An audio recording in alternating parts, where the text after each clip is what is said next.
जीवन्मुक्तिप्रदं देवं क्षमापूर्णं जगद्गुरुं वन्दे परमहंसाख्यं नित्यानन्दाय स्वागतं। जीवन्मुक्तिप्रदं देवं क्षमापूर्णं जगद्गुरुं वन्दे परमहंसाख्यं नित्यानन्दाय स्वागतम्। आनन्दानुभवास्वादं सर्वरोगनिवारकं वन्दे पापविनाशक्तं नित्यानन्दाय स्वागतम्। आनन्दानुभवास्वादं सर्वरोगनिवारकं वन्दे पापविनाशक्तं नित्यानन्दाय स्वागतम्। नित्यमुक्तं निर्विकल्पं ध्यानलोकप्रदीपकम्। பரமஹம்ச நித்யானந்தர் கோடிக்கணக்கான பக்தர்கள் வழிபடும் ஓர் ஆன்மீக சக்தி. ஆன்மீக இயக்கத்தை உலகமெங்கும் நிறுவி வழிநடத்தும் ஆன்மீக வழிகாட்டி. வேத கலாச்சாரத்திற்கு மறுமலர்ச்சியூட்டும் ஓர் முன்னோடி. ஆன்மீக நகரமாம் திருவண்ணாமலையில் அவதரித்த அவதார புருஷர். இவர் பிறவியால் ஒரு யோகி. ஆன்மீக ஆய்வு பயணங்களை துணிச்சலோடு மேற்கொள்ளும் நவீன கால குருநாதர். தெய்வீக ஆற்றலின் அடையாளம். கோடிக்கணக்கானவர்களுக்கு உத்வேகமளிக்கும் ஆனந்த சக்தி. யோக அறிவியலின் உள்ளார்ந்த சத்தியங்களை தம்முள் கண்டுணர்ந்த யோக புருஷர். மெய்ஞானத்தை விஞ்ஞான ரீதியாக ஆராய்ச்சி செய்யும் மெய்ஞான விஞ்ஞானி. ஞானமருளும் வாழும் குருநாதர். கோடிக்கணக்கான சீடர்களால் பின்பற்றப்படும் ஞான குரு. ஞான களஞ்சியம். ஆனந்தத்தை தம் சிரிப்பால் பகிரும் ஆன்மீக பேரலை. ஈடு இணையற்ற தீட்சை அளிக்கும் அவதார சக்தி. ஆனந்த வாழ்விற்கு தேவையான அனைத்து ஜீவன் முக்த சத்தியங்களையும் வெளிப்படுத்தும் சத்குருநாதர். வாருங்கள், உங்களால் மறக்க முடியாத ஆன்மீக அனுபூதியை பெறுங்கள். வேத வேதாந்த சம்வேத்யம் தேவதேவி ஸ்வரூபிணம் வந்தே வடபலாசிஸ்தம் நித்யானந்தாய ஸ்வாகதம். அருணகிரீத்யாக்யம் த்வாம் மகாபாவ சுயோகினம் வந்தே பூர்ணாவதாரம் ஷம் நித்யானந்தாய ஸ்வாகதம்.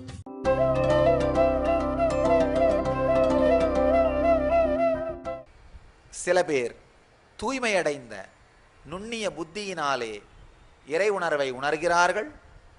சில பேர் ஞான யோகத்தின் மூலமாக உணர்கிறார்கள். ஞான யோகம்னா என்னன்னா, நமக்குள் இருக்கின்ற ஆன்மாவை, நமக்குள் இருக்கின்ற பிரபஞ்ச சக்தியை உணர்வதற்காக எல்லாவற்றையும் ஒதுக்கி ஆழ்ந்து முழுகுதல். ரமண மகர்ஷி ரொம்ப அழகா சொல்றாரு, எதையெல்லாம் ஒதுக்க முடியுமோ ஒதுக்குங்கள், எதை ஒதுக்க முடியாதோ அதை பிடித்துக் கொள்ளுங்கள். அவ்வளவுதான்.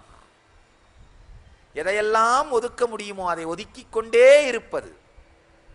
நான் உடல் அல்ல, நான் மனம் அல்ல, நான் புத்தி அல்ல, நான் இதுவல்ல, நான் இதுவல்லன்னு ஒதுக்கக்கூடியவைகள் எல்லாவற்றையும் ஒதுக்கி கொண்டே இருப்பது.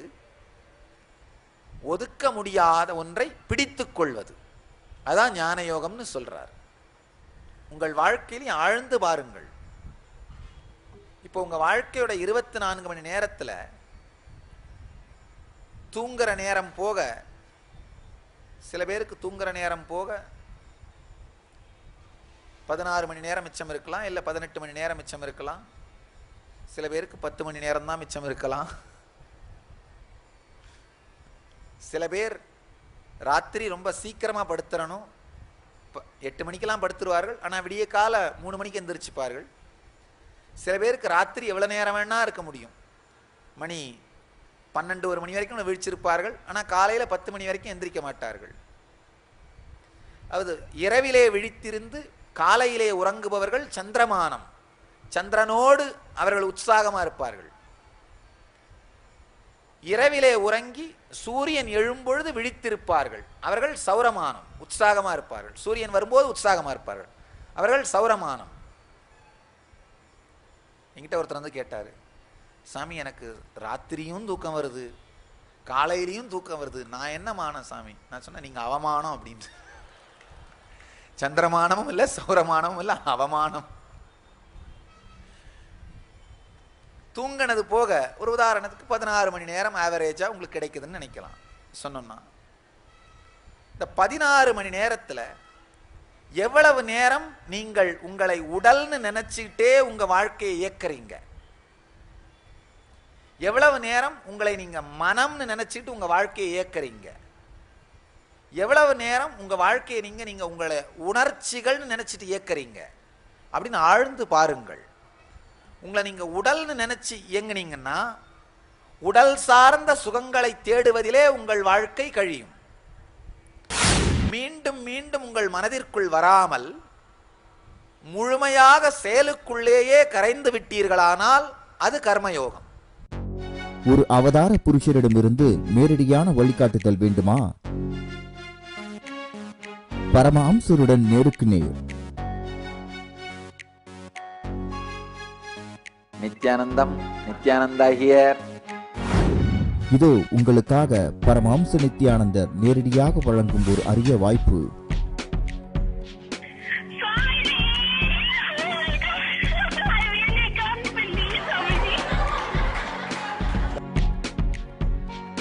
இருங்க எங்கேயோ பார்த்த ஞாபகம்.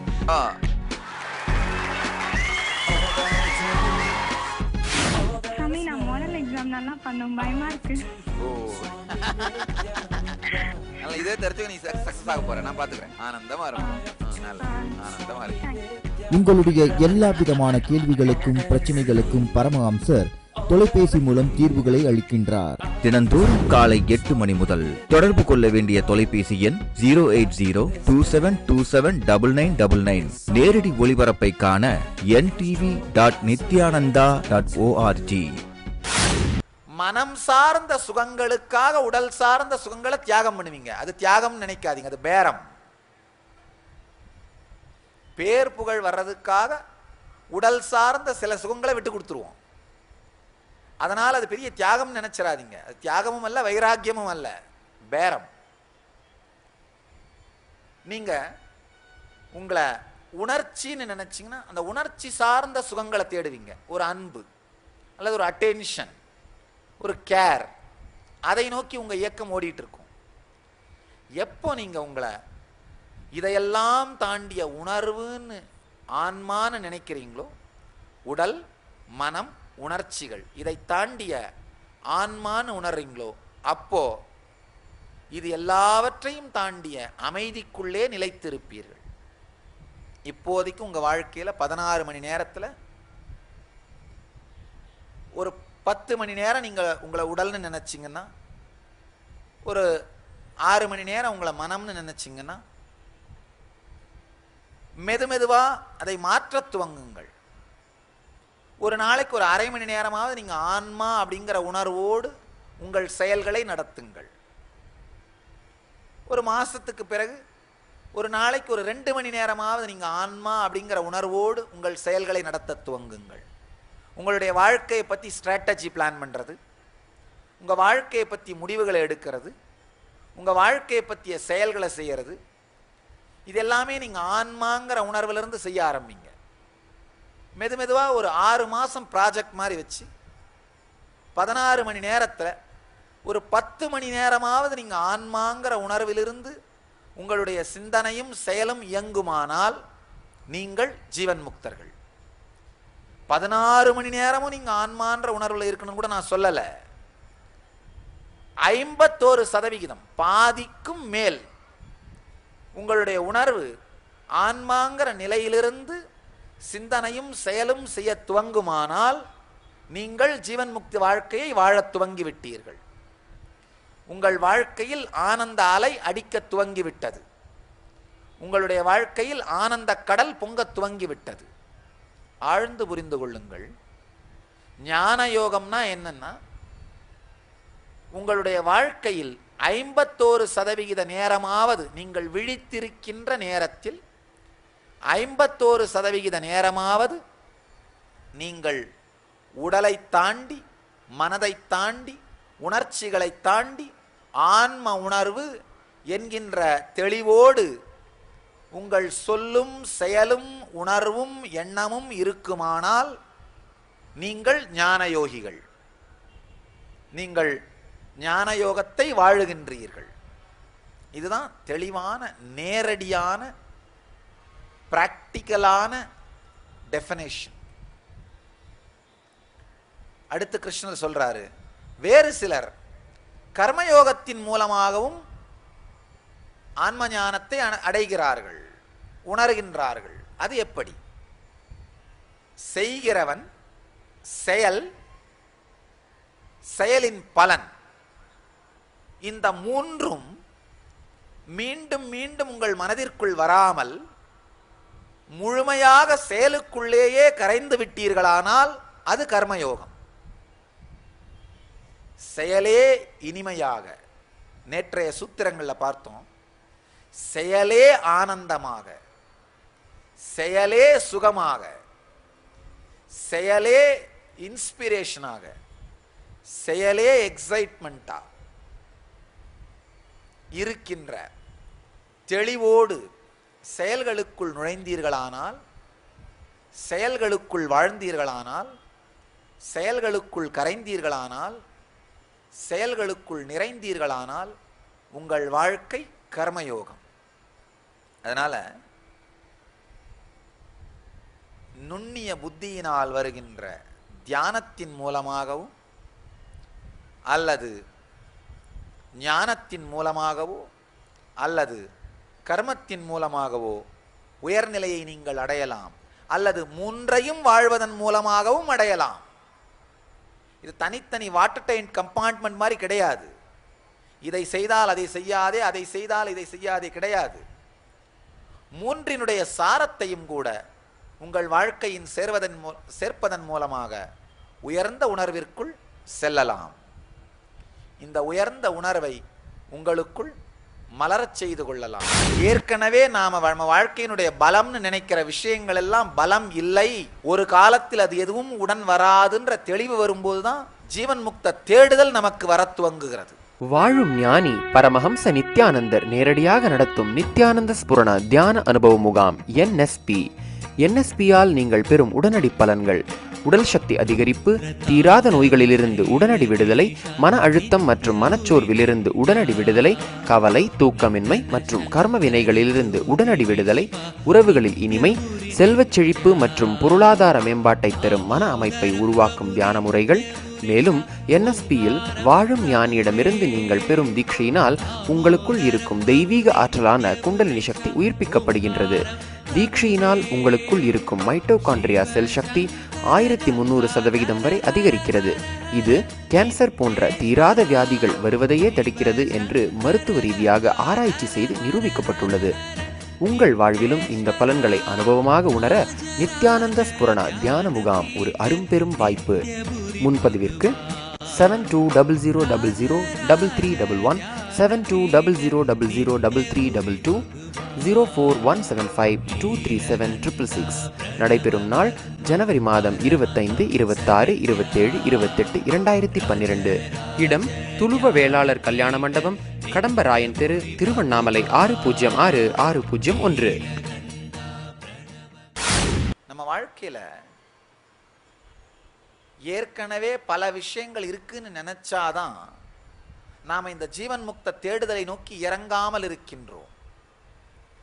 ஏற்கனவே நாம வாழ்க்கையினுடைய பலம்னு நினைக்கிற விஷயங்கள் எல்லாம் பலம் இல்லை, ஒரு காலத்தில் அது எதுவும் உடன் வராதுன்ற தெளிவு வரும்போதுதான் ஜீவன் முக்த தேடுதல் நமக்கு வர துவங்குகிறது. அதனால தான் சாமி சொல்வேன், ரத்தத்துல சூடு இருக்கிற வரைக்கும் இந்த தேவை இருக்காது. ரத்தத்துல சூடு அடங்கின பிறகுதான் தேவை வரும். ஆனா பிரச்சனைனா தேவை வரும்பொழுது அதை தேடிக்கிறதுக்கான சக்தி இருக்காது. அதனால இப்பவே தேவை வரும்பொழுது தேவைப்படும் தேடி வச்சிடுறது. ஒரு சின்ன கதை, இந்த வீடுகள்லயே அசம்பிள் பண்ணி உபயோகம் பண்ற மாதிரி ஒரு ஏணிய ஒரு படிச்ச ஒரு நபர் வாங்கிட்டு வர்றார். அந்த ஏணியை எப்படி அசம்பிள் பண்றதுன்னு ஒரு சின்ன புக்லெட் கொடுத்துருக்காங்க. அந்த புக்லெட்டை வச்சுக்கிட்டு அவர் 4 மணி நேரமா அந்த ஏணியை அசம்பிள் பண்றதுக்கு போல்ட்டு நட்டை போட்டு பார்த்து கழட்டி பார்த்து தடுமாறிட்டு இருக்காரு, தொழவிட்டு இருக்காரு. எந்த போல்ட்டை எதுங்கூட சேர்க்கறது, எந்த நட்டை எங்க பொருத்துறது, இப்படி பொருத்தி பார்த்தா ஏணி வலது பக்கம் கோணையா இருக்கு, அப்படி பொருத்தி பார்த்தா இடது பக்கம் கோணையா இருக்கு, இப்படி பொருத்தி பார்த்தா பின்பக்கம் கோணையா இருக்கு. ஒருவேளை 4 போல்ட் காணாம போயிருச்சுன்னு இவருக்கு சந்தேகம். பெரிய குழப்பத்தில் இருந்துட்டு இருந்தாரு. பக்கத்து வீட்டில இருந்து இந்த ஒரு சாதாரண ஒரு விவசாயி, படிக்க தெரியாத ஒரு சாதாரண நபர் வீட்டுக்கு வராரு. இவர் குழம்பிட்டு இருக்கிறத பார்த்துட்டு அவர் ஒண்ணுமே இல்லை, ஒரு 2 நிமிஷத்துல கட கட கட கடன்னு அசம்பிள் பண்ணி ஏணியை பூட்டி கொடுத்துட்டாரு. படிக்க தெரியாத மனிதர், அந்த மேனுவலையும் படிக்கல, ஒண்ணுமே பண்ணல, அசம்பிள் பண்ணி கொடுத்துட்டாரு. இந்த நபருக்கு ஒரே ஆச்சரியம், எப்படிப்பா நான் இவ்வளோ படிச்சு இந்த மேனுவலை புரட்டி புரட்டி பார்த்து 4 மணி நேரமா தடுமாறிட்டு இருக்கேன், நீ எப்படி 4 நிமிஷத்துல அசம்பிள் பண்ணிட்ட? அவர் ரொம்ப அழகா சொன்னாராம், எனக்கு படிக்க தெரியாது, அதனால நான் யோசிச்சாகணும். நம்ம வாழ்க்கையில சில நேரத்துல பலம்னு நினைக்கிற சில பொருட்களாலே நாம் தேவையான சில செயல்களை செய்வதில்லை. அது பலம் அல்ல, அதை தாண்டி அது உபயோகமாகாத நேரத்திலே தேவைப்படுகின்ற சில விஷயங்கள் இருக்கிறதுன்னு தோணும் பொழுதுதான் நாம் சிந்திக்க துவங்குகிறோம். அதே மாதிரி வெறும் பொருளும் வெறும் உறவுகளுமே போதும்னு நினைக்கிறதுனால ஜீவன் முக்தியை தேடுவதில்லை. இதெல்லாம் உபயோகமாகாத ஒரு காலம் நம்முடைய வாழ்க்கையில் இருக்க போகிறது அப்படின்ற தெளிவு வந்தால் மட்டும்தான் ஜீவன் முக்த தேடுதல் நமக்குள் மலரத் துவங்கும்.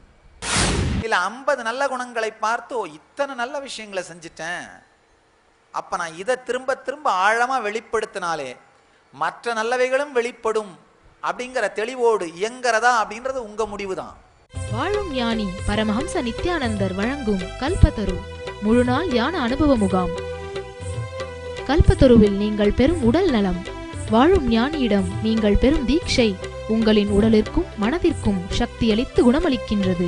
தொடர்ந்து பெறும் தீட்சைகளால் ஒரு மனிதருக்குள் 1300% வரை சக்தி அதிகரிக்க முடியும். இது உடல் நலத்தை நேரடியாக அதிகரிக்கின்றது.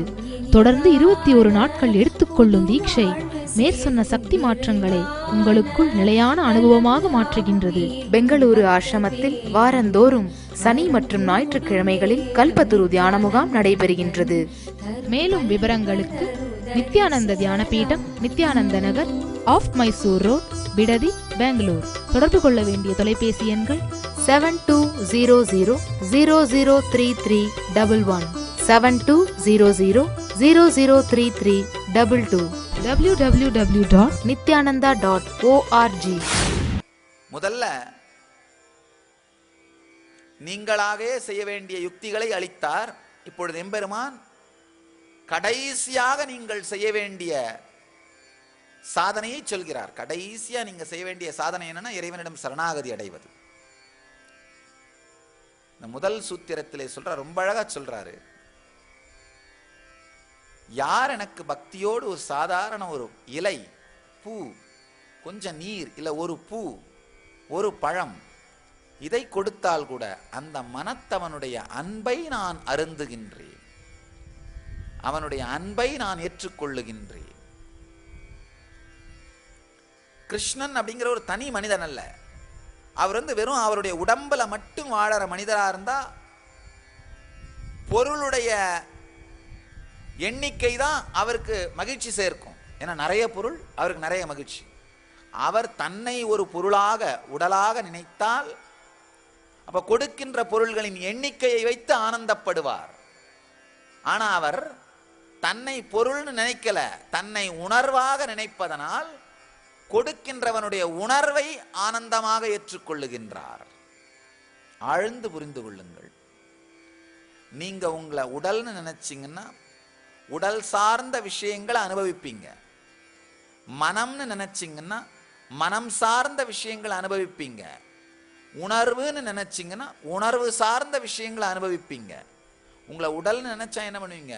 யார் யாரெல்லாம் கிஃப்ட் கொடுக்கணும் அந்த கிஃப்ட் எல்லாம் என்ஜாய் பண்ணுவீங்க. அந்த கிஃப்டை பிரித்து பார்க்கும்போது என்ன சொல்லுவீங்க?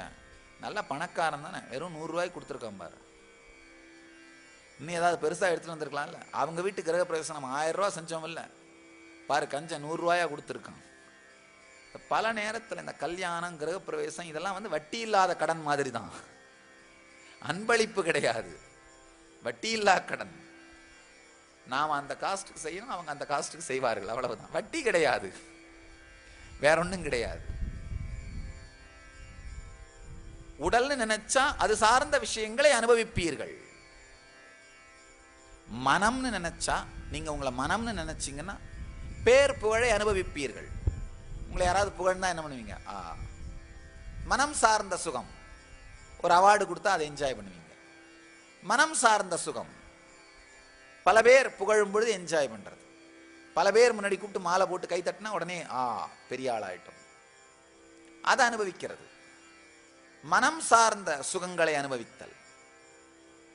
ஆனா நீங்க எப்ப உங்களை ஆன்ம உணர்வுன்னு நினைக்கிறீங்களோ அப்போ ஆன்மா சார்ந்த சுகங்கள், ஆழ்ந்த அன்பையும் பக்தியையும் என்ஜாய் பண்ணுவீங்க, அனுபவிப்பீர்கள். இங்க கிருஷ்ணர் சொல்றாரு, அவர் ஆன்ம உணர்வாக இருப்பதனால் ரொம்ப அழகா சொல்றாரு, பக்தியுடன் அர்ப்பணம் செய்தால் சாதாரண விஷயம், ஒரு சின்ன இலை, கொஞ்சம் தண்ணி, இல்லை ஒரு சின்ன பழம், ஒரு பூ, இதனால கிருஷ்ணனுக்கு என்ன வந்துற போகுது? அவர் பிரபஞ்சத்தின் அரசன். உடல்ல வாழ்ந்தப்பவே கூட துவாரகைக்கு அரசன், உணர்வாலே பிரபஞ்சத்துக்கே அரசன். அதனால அவருக்கு இன்னும் பெருசா வந்துட போறதில்லை. ஆனா அர்ப்பணிக்கின்றவனுடைய பக்தியை நான் அனுபவிக்கின்றேன்னு சொல்றார். எந்த உணர்வோடு அர்ப்பணிக்கப்படுகின்றதோ அவருடைய அந்த அர்ப்பணிக்கின்றவருடைய உணர்வு பக்தியை அனுபவிக்கின்றான் இறைவன். பக்தி எல்லாவற்றையுமே இனிமையாக்கிவிடும். அன்பு எல்லாவற்றையுமே ஆனந்தமயமாக்கிவிடும். மிக அழகாக, மிக இனிமையாக எம்பெருமான் எப்படி எதை அவர் அனுபவிக்கின்றார்னு சொல்றார். ஆழ்ந்து பார்த்தா நாம் எதுவாக இருக்கின்றோம் நாம் உணர்றோமோ அதை சார்ந்துதான் நம்முடைய டேஸ்ட், நம்முடைய ருசி கூட அமைகின்றது. நாம உடல்னு நினைச்சோம்னா உடல் சார்ந்த பொருட்கள் நமக்கு சுகமளிக்கும். நாம மனம்னு நினைச்சா மனம் சார்ந்த பொருட்கள் சுகமளிக்கும். நாம நம்முடைய எமோஷன்ஸ், உணர்வுகள், உணர்ச்சிகள் நினைச்சா அந்த உணர்ச்சி சார்ந்த விஷயங்கள் சுகமளிக்கும். நாம நம்முடைய உணர்ச்சிகள்னு நினைச்சோம்னா அந்த உணர்ச்சிகள் சார்ந்த சில நபர்களோடு இருக்கிறது பிடிக்கும், இதெல்லாம் சுகமளிக்கும். ஆனா நாம ஆன்ம உணர்வு அப்படிங்கிற அனுபூதி நமக்குள் இருக்குமானால் அது சார்ந்த ஒரே ஒரு சுகம் பக்தி மட்டும்தான், வேற எதுவுமே இல்லை. அதனால பக்தர்கள் கண்மலர்ந்து உணர்வு பொங்கும் பக்தி மட்டும்தான் மீண்டும் மீண்டும் என்னை ஓட வைக்கின்ற இன்ஸ்பிரேஷனா இருக்கு அப்படிங்கிறது தெளிவாக புரிந்தது. எந்த நிலையிலே நீங்கள் இருக்கின்றீர்களோ அந்த நிலை சார்ந்த விஷயங்கள் தான் உங்களை ஆனந்தத்துக்குள்ளாக்கும், உங்களை ஓட வைக்கிற ஒரு இன்ஸ்பிரேஷனா இருக்கும். ரொம்ப அழகா கிருஷ்ணன் சொல்றாரு, கௌந்தேயா, குந்தியின் மைந்தனே, நீ எந்த கர்மத்தை செய்கின்றாயோ, எதை உண்கின்றாயோ, எந்த ஹோமம் செய்கின்றாயோ, எந்த தானம் செய்கின்றாயோ, எந்த தவம் செய்கின்றாயோ, அது எல்லாவற்றையும் எனக்கு அர்ப்பணமாக செய்துவிடு. என்ன சொல்றாருன்னா, வாழ்க்கையில எந்த செயல் செய்தாலும் அதன் எல்லா பலன்களும் இறைவனுக்கே உரியதாகட்டும், இறை சக்திக்கே உரியதாகட்டும். அதை துறந்து கொண்டே இருந்தீர்களானால் அதை தாண்டிய உணர்வுக்குள் உங்கள் மனம் சென்று கொண்டே இருக்கும். சாமி எப்பவுமே சொல்றது உண்டு, நமக்கெல்லாம் ஏதாவது கொஞ்சம் அமைதி, கொஞ்சம் ஆனந்தம் தியானத்திலேயோ ஞானத்திலேயோ உள்ள வந்ததுன்னா, ஐயோ இது நாளைக்கு போயிடுமேன்ற பயத்தால இன்னைக்கே போக வச்சிருவோம். பல பேர் என்கிட்ட வந்து கேட்கறது உண்டு, சாமி இந்த ஆனந்தம் எப்பவும் இருக்கிறதுக்கு என்ன பண்ணணும்? இந்த கேள்வியை கேட்ட உடனே, அப்பா அது போயிருச்சு கவலைப்படாத. ஓடுகின்ற ஆற்றுக்குள்ளே கையை வைத்து கையை திறந்து வச்சிருந்தா ஆறு உங்க கையிலேயே இருக்கும். அந்த ஆற்றை பிடித்து கொள்ள வேண்டும் கையை இருக்குனீங்கன்னா என்ன ஆகும்? வெறுங்கை தான் கையில இருக்கும். அதே மாதிரி வீசுகின்ற தென்றல் திறந்த கையா இருந்தா கை மேலேயே இருக்கும். அந்த தென்றலை பிடித்து வைத்துக் கொள்ள வேண்டும் நினைச்சீங்கன்னா என்ன ஆகும்? வெறுங்கை தான் இருக்கும். அதே மாதிரி வீசுகின்ற ஆனந்தம் திறந்த மனத்தோடு இருந்தா வீசிக்கிட்டே இருக்கும் உங்களுக்குள்ள. அந்த ஆனந்தத்தை பிடித்து வைத்துக் கொள்ள வேண்டும் உங்க மனசு நினைச்சு மூடணும்னே என்ன ஆகுது? ஆனந்தம் காணாமல் போய்விடும். எந்த தேவையும் இல்லாமல், தேடுதலும் இல்லாமல் சுகந்தமா இருக்கிறது ஆனந்தம்.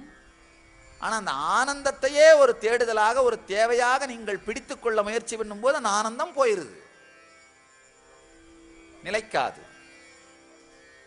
அதனால சாமி எப்பவும் சொல்றது உண்டு, உங்களுக்குள்ள ஆனந்தம் பொங்கும் பொழுது, அமைதி பொங்கும் பொழுது அதை பிடித்து வைத்துக் கொள்ள முயற்சிக்காமல் அதையும் இறை சக்தியிடம் மீண்டும் மீண்டும் சமர்ப்பித்து விடுங்கள். அதையும் நிர்விகல்ப நிலைக்குள் சமர்ப்பித்து விடுங்கள். அதுல இருந்தும் அன்கிளச் பண்ணிடுங்க. அப்ப என்ன ஆகும்னா, அதையும் தாண்டிய தாண்டிய தாண்டிய ஆழமான அமைதிக்குள், ஆழமான ஆனந்தத்திற்குள் சென்று கொண்டே இருப்பீர்கள். எந்த அமைதி, எந்த ஆனந்தம் உங்களுக்குள் என்றென்றும் நிலையாக இருக்குமோ அந்த அமைதியை நோக்கி, அந்த ஆனந்தத்தை நோக்கி நீங்கள் சென்று கொண்டே இருப்பீர்கள். அதனாலதான் எம்பெருமான் சொல்றாரு, நீ எதை செய்தாலும் கைகளாலே உடலாலே, எதை புசித்தாலும், எதை உண்டாலும், எதை ஹோமமாக செய்தாலும், அதாவது யாகத்திலே அளித்தாலும், எதை தானமாக கொடுத்தாலும், எதை தவமாக செய்தாலும் அவை அனைத்தையும் எனக்கே அர்ப்பணமாக செய்துவிடு. உங்கள் எல்லோரையும் நித்யானந்தத்தில் நிறைந்து, நித்யானந்தத்தில் மலர்ந்து, நித்யானந்தத்தில் கரைந்து, நித்யானந்தமாகிட ஆசீர்வதிக்கின்றேன். நன்றி. ஆனந்தமாக இருங்கள். நித்யானந்த தியானபீடம், நித்யானந்தபுரி ஆஃப் மைசூர் ரோடு, விடுதி, பெங்களூர். 9742203311 08027202084.